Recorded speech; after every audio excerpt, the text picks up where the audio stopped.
When Zoe's son left home and went to university, his behavior changed. He became uncommunicative and dropped out after his first year.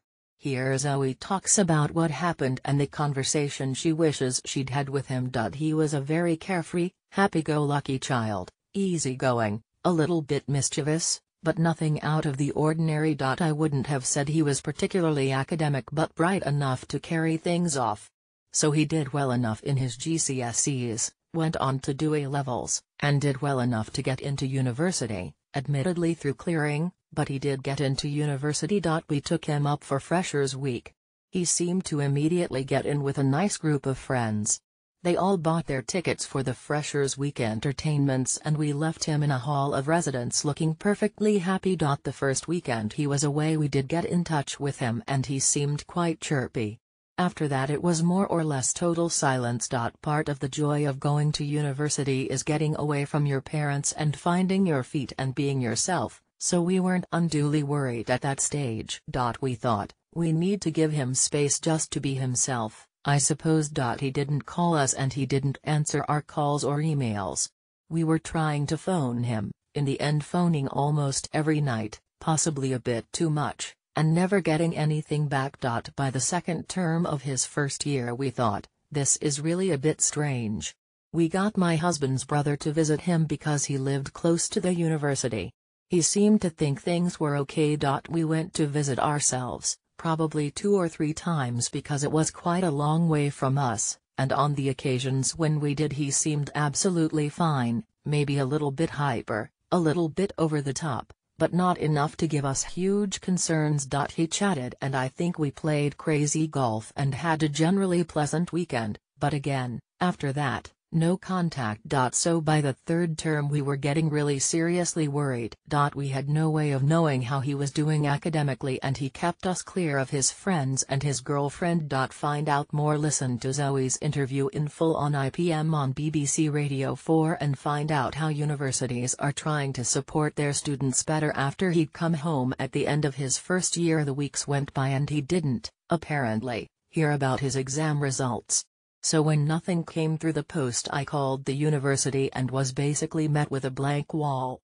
Their line was that at the age of 18 he's an adult, he is entitled to privacy, and we weren't entitled to know anything. So eventually, after I called once or twice, they did tell me that he'd done enough to get through to the second year. But when I told my son, it then came out that he hadn't actually sat his exams, so he hadn't got through to the second year. That was just a mistake. Our fear was that he would just disappear from our lives by moving away and not contacting us, but I didn't have any suspicion that he was depressed or was in any trouble. We didn't have any hold on him and we were just so very, very sensitive about what we said to him, possibly too much now I look back on it. Initially he wanted to go back and change course and do something different. But in the end he decided he wasn't going to. We went through lots of options with him and he seemed quite keen on the fire service, but it's very competitive to get into and you have to be really fit. He wasn't unfit but he wasn't super fit, so we bought him trainers and my husband went running with him locally. We encouraged him as much as we could. Eventually he said he went for an interview. We're not actually sure whether he did or not, but he didn't get in. That was such a shame because I think that was the one thing that kind of lit a spark with him, that he would have liked to have done. After that he went back to his university town because he and his friends had organized a house together, which we were fine with, and he did actually get a clerical job which probably wasn't going anywhere but it was something. At the end of the academic year, he quit his job and came home. We're not sure what sparked that. He still seemed to be in contact with his friends. He had a girlfriend too who was in that town.